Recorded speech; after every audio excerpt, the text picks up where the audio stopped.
So I think 26 is the year of the yellow fruit. I really want to see some strong price action, Jan, Feb, starting in December, and then moving through. The hardest thing that will probably happen in 2026 is altcoin season. And you'll see endless posts on X that I've made a 20x in a month, and you'll be chasing everybody else's returns. Most of those people don't make it. Through my entire career, and I've been in the investing industry for 35 years, almost nobody can make a job as a short-term trader. Almost nobody. And so you've got to realize that. So therefore, don't get caught up in the FOMO narrative. That's the killer. It kills retail investors every time. But if they just held Bitcoin or ETH or Solana, whatever, or a basket of them, and did nothing, they would outperform 99.9% of shorter term traders. So the don't fuck this up really is hold high quality assets. Raoul challenges the idea that crypto moves in a fixed 4-year cycle. According to his analysis, liquidity drives nearly 90% of Bitcoin's price behavior. Factors like global M2 expansion, a weaker dollar, central bank balance sheets, banking leverage rules, and government spending matter far more than the halving ever has. His core thesis is simple. The next major liquidity wave is already being set in motion. With upcoming US fiscal stimulus, changes to the Supplementary Leverage Ratio, and expanding bank balance sheet capacity, the stage is being prepared for a massive global liquidity surge, starting in early 2026 and building through 2025. That's why Raoul views the current pullback not as a market top, but as a temporary correction within a much larger bull trend. If you're enjoying the analysis, don't forget to like the video, subscribe, and hit the notification bell. My read in the markets is this is just a correction in an ongoing bull market. And that's counter to the narrative, which is there's this 4-year cycle that was handed from Satoshi and it exists in perpetuity. I don't think that's the case. So I think on a number of factors, on the macro level, it's all driven by liquidity. And the work that we've done has said that liquidity explains 90% of the price action of Bitcoin. And global liquidity going into 2026, purposely orchestrated by the Trump administration, is all about printing of money in various guises, plus a big fiscal stimulus. So we've got that happening. We've got the Clarity Act coming through. Sentiment is super washed out. I mean, unbelievably, miserably, disgustingly washed out, which people now think the cycle must be over. We can't have nice things. But almost nothing went to new highs. Bitcoin did, BNB did. That was about it. It came very, very close. It came close and then close but no cigar. Yeah. But really, how can it be a bull market when nothing's gone to new highs? And my view on that, it's been driven by an extension of the debt cycle out by another year. So most of the debt refinancing, which drives liquidity, happens in 2026. So also, we've seen stuff like this happen before, these weird sell-offs. If you remember 2021, everyone was really bulled up in the beginning of the year and it went down 50% in the middle of the year, then went back up to new all-time highs. It's that kind of similar price action we're seeing now. Okay, so Q1, we're going to see this flood of liquidity. Yeah. For the people watching here, what sort of metrics should they be looking out for to see? Because obviously price action is one thing they hope for, but prior to that, is there any data or metrics? Obviously, you've got a liquidity indicator, but what other publicly available information? Yeah, I mean, things like global M2 is one measure. A lot of that's driven by the dollar, so a weaker dollar helps as well. Generally speaking, it's listening to what the Fed and the Treasury are saying. And you see these 3-letter acronyms, something like the SLR, Supplementary Leverage Ratio. Means nothing to anybody. What it actually means is the US government is getting the banks to buy the debt. So it doesn't go on the central bank balance sheet, it goes to the banking system itself that creates leverage and creates liquidity. So we're seeing that change. It was announced last week, surprise announcement, and it's out January 1st and mandatory by April. So basically it's forcing all of the banks to absorb more treasuries because they've lowered the risk weighting. They're even talking about getting rid of risk weighting on treasuries entirely, which means you can put unlimited amount of bonds on banks' balance sheet. Stuff like that are the big things. We've got the big fiscal stimulus, the big beautiful bill. You know, you've got to think about the US economy as a service sector economy. You're stopping taxes on tips for half of that workforce. That's a big deal. You know, there's a lot of handouts coming from that, so there's a lot of stimulus to come. So just watch out for these marker stones. You'll probably see it expressed via the dollar anyway, as it starts to weaken, and that'll give you your signal, and price usually correlates really highly with it. If I'm right, because we know the SLR change comes in January, they've got to get through month-end funding or year-end funding for the banks, and the plumbing market is broken right now. They'll probably make an announcement about term repo again, a thing nobody understands, but it's basically pushing liquidity in to get through this month-end funding. That's going to help. And then really, all of this kicks in properly by January. And so if I'm going to be wrong, it's going to be if January and February don't turn out to be very strong months. And it should all set up to be strong. So January, February, that's the point at which you'll say to yourself, the thesis itself could be called into question if it's not. Yeah, that's when I will start asking myself more questions. My job is to build a framework with conviction and then be paranoid about it all day. And really, if I focus it down, is like I really want to see some strong price action, Jan, Feb, starting in December, and then moving through. Okay, so this is the global liquidity. And that will be the death of the 4-year narrative. Cycle, the moment that happens, everyone's going to go, oh shit, we got this wrong. Super cycle? Yeah. And then it becomes super cycle, it's never going down again, which is always wrong as well. Yeah, we always wish for that. The hardest thing that will probably happen in 2026 is altcoin season. And you'll see endless posts on X that I've made a 20x in a month, and you'll be chasing everybody else's returns. Most of those people don't make it. Through my entire career, and I've been in the investing industry for 35 years, almost nobody can make a job as a short-term trader. Almost nobody. And so you've got to realize that. So therefore, don't get caught up in the FOMO narrative. That's the killer. It kills retail investors every time. But if they just held Bitcoin or ETH or Solana, whatever, or a basket of them, and did nothing, they would outperform 99.9% of shorter-term traders. So the don't fuck this up really is hold high-quality assets, don't FOMO into stuff. If you want to have a degen bag, keep it to 5 or 10% if you're holding, so you can have fun in the market and feel like you're active, because you're actually not doing anything with your main holdings. Don't use leverage. October showed us yet again that leverage looks so delightful and so alluring, and leverage on a 80 vol asset is a ticket to bankruptcy. So I think 26 is the year of the yellow fruit. Again, I think generally people, if you think of the nihilistic nature of the reality of what young people face today, they can't buy a house. They can't get married, they can't have kids, they can't afford anything because the debasement of currency has meant that they can't afford it because their wages haven't gone up. So their propensity to speculate is much higher than anybody else.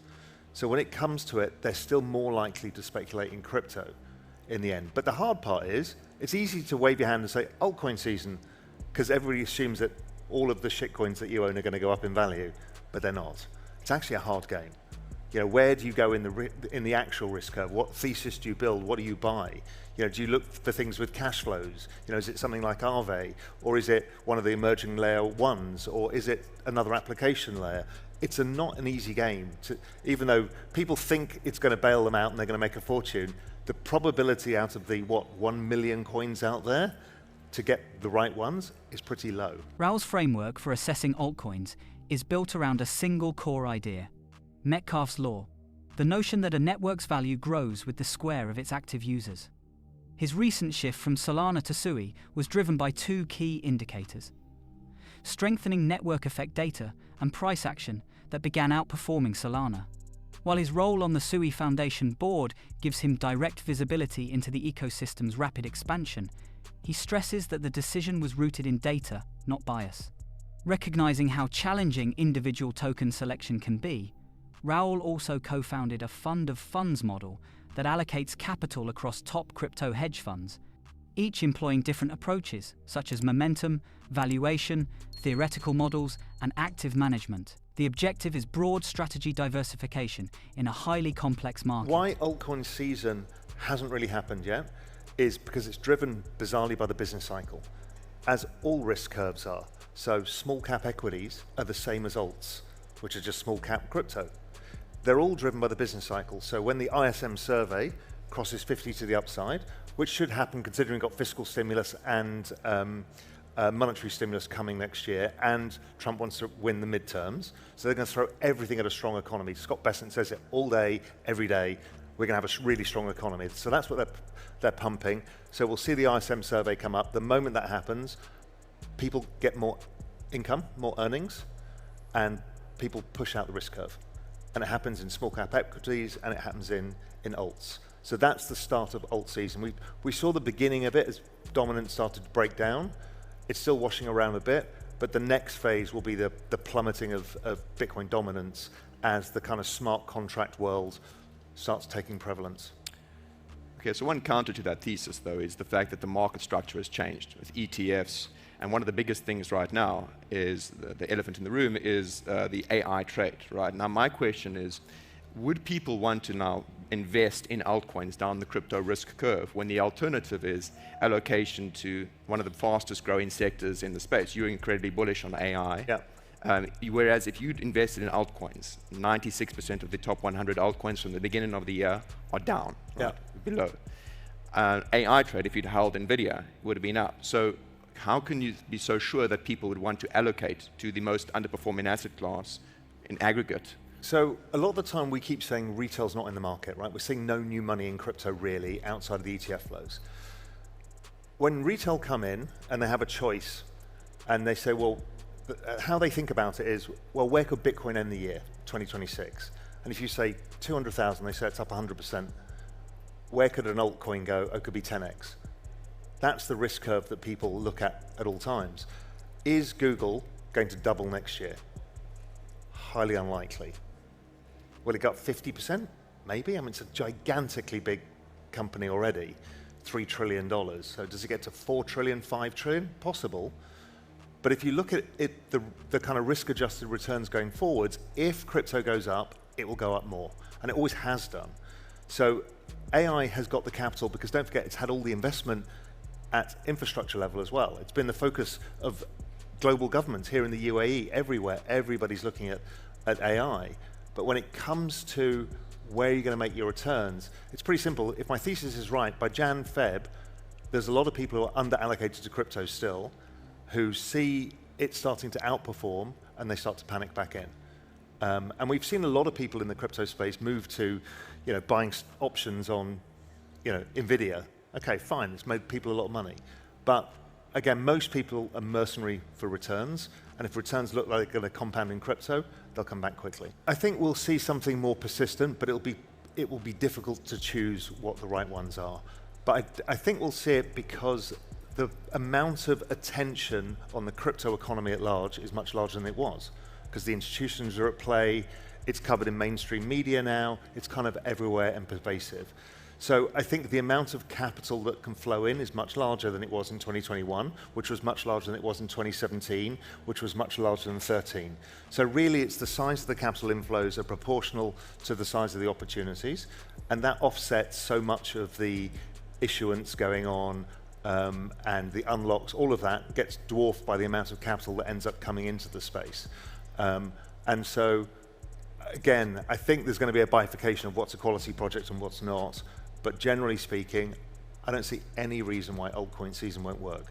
But it depends what your definition of altcoin season. Is it going to be your meme coin that you held on from last year that's now worth 0? Probably not. Smoking chicken fishes and going to the moon. I don't think so. I never sold it. It's still there in my wallet of shame. Wallet of shame, yeah. We all need one of those. We all need one of those. So zooming in then in terms of because you're a macro guy, but you obviously have micro thesis around these particular altcoin narratives and altcoins themselves. So I'm curious, what do you look for when you're looking to invest in altcoins? So I don't invest in a lot of altcoins. Okay. So I adhere to my own don't fuck this up thesis, which is basically stick to the majors. And then I've gone a bit further out the risk curve in a newer layer one like SUI. And there's a number of these that are out there that are not in the top 10 or not top 5, but high quality projects. So that's where I concentrate my capital. I don't do a lot of the old stuff, but I built a whole asset management firm around this thesis, which we invest in crypto hedge funds. So we're a fund of funds, invest in crypto hedge funds. So we invest in 10 of the world's best managers and let them do the work on that, because it is really hard to choose what it is. And different people have different theses. Some follow momentum-based strategies, other develop kind of big theoretical frameworks of where they think the world is, others use kind of discounted cash flow models. So you have to approach it in a number of different ways to capture it. It's actually hard for individuals to do it, and most of the time I found that really it comes down to Metcalfe's law, which is network effects. What's getting network effects? You need to prove that the user base is growing, and they need to be active users, not kind of rented users. And the value transacted on that network needs to be growing as well. So you look for those two metrics first, and really price shows a lot of this, which is why so many people use technical analysis in this space. Yeah. So you focused on the metric side. And also, the other thing that I do that's really important, if you're going to buy something, have a benchmark asset in your head. So I would say the benchmark asset, kind of mid-tier, earlier stage, is, let's say, Solana. Your chart better be outperforming Solana, or you are destroying capital by not doing it. So you'd look at Solana ETH, Solana Bitcoin, see where it fits, but then anything you pick needs to outperform those three. If not, put them there. And people just don't do that simple thing, and it really helps. Okay, and I think last year, talking about switching between projects that you think could perform better, you switched out of Solana fully, Yeah. full ported into SUI. Yeah. Was there a particular rationale for that switch? Well, I'm on the SUI Foundation, but it wasn't actually to do with that. It was because I just saw the chart basing versus Solana, and I saw the network growing. So if I look at the network metrics for SUI, it's one of the fastest of all major projects. In fact, maybe the fastest. So of the three fastest currently that we measure, it's NEAR, it's SUI, and it's Avalanche. And so when you see network metrics like that, you focus. If the chart then starts to confirm that, that's when you do it. So I'm looking at weekly charts, even monthly charts, looking for basing patterns, looking for a change in that structure, and that's what led me to say, okay, this is, I think, the bet. Now, I think it's the bet for the cycle, but I can also change that if I see the price structure changing or those metrics changing. Strong opinions, loosely held. Yeah. Okay. But I don't trade much, so I'll do 2 asset allocations an entire cycle. Raoul Pal's outlook reinterprets the next couple of years in crypto through a macroeconomic framework. In his view, liquidity, not halvings, defines market cycles. The convergence of fiscal stimulus, shifts in banking leverage, and broader debt cycle dynamics is laying the groundwork for a powerful surge in global liquidity starting in early 2026. Within this backdrop, Bitcoin moves beyond the constraints of the traditional cycle model. Altcoin strength is driven by economic expansion rather than pure speculation, while returning retail capital amplifies market moves. Raoul's guidance to investors is both hopeful and disciplined. The upside is significant, but so are the risks. Minimize leverage, focus on high-quality assets, and build portfolios around network effects and liquidity flows instead of stories. Above all, remember that markets are cyclical and psychological, shaped by the hidden mechanics of the global financial system.